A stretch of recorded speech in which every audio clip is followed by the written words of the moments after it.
ခင်နောက်ပြန်ဆွဲနေတဲ့လူကြီးအနေစုကလွှဲရင်ဒီနေ့ခေတ်လူငယ်တယောက်မှနားမထောင်ကြတော့ဘူးလို့ပြောနေကြတယ်ဆိုးလွင်လွင်ရဲ့တခြင်းတွေကိုကြိုက်တယ်လို့ရှိလား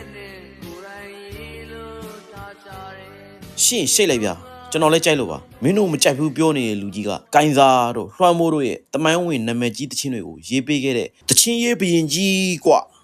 အသက်36နှစ်မှတင်နှုတ်ဆက်ထွက်သွားခဲ့ပြီမဲ့သူခြံထားခဲ့တဲ့တခြင်းတွေကတော့ဒီနေ့အထိမြန်မာပြည်ကိုစိုးမိုးထားစေပါသူ့ကိုအစိုးတော်ဆိုးလွင်လွင်လို့လူသိများပေမဲ့ဂီတလောကသားတွေကတော့ပိုလို့ပဲချစ်စနိုးခေါ်ကြပါတယ်လူများသူမသိကြတာကသူဟာကိုယ်တိုင်တခြင်းမဆိုခင်ကလေးကကိုင်းစားတို့လွှမ်းမိုးတို့စတားဖြစ်စေခဲ့တဲ့တခြင်းကောင်းများစွာကိုဖန်တီးပေးခဲ့တဲ့တေးရေးဆရာဖြစ်နေတာပါပဲဆိုးလွင်လွင်ရဲ့ထူးခြားချက်ကစာသားအလှပတွေကိုအတန်အေးလေးနဲ့ရင်ထဲရောက်အောင်ဆိုနိုင်တာပါချစ်လူမိုက်ငယ်သူမို့မောင်မျက်ရည်ဝိုင်းစတဲ့တခြင်းတွေဟာနှစ်40ကျော်တဲ့အထိစေကျော်တက်တွေရဲ့အသေးကွက်တခြင်းဖြစ်နေတော့မှမဟုတ်လားဗျာဒါပေမဲ့1999ခုနှစ်ဇူလိုင်လ25ရက်နေ့မှာတော့ဒီလိုပါရမီရှင်တယောက်ဟာအရွယ်ကောင်းတော့အသက်36နှစ်မှာပဲရုတ်တရက်ထွက်ခွာသွားခဲ့ပါတယ်တကယ်လို့သာသူခုထိရှိနေအောင်မယ်ဆိုရင်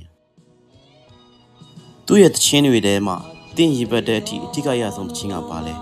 အောက်ကကောမန့်မှာရေးပေးခဲ့ပါအောင်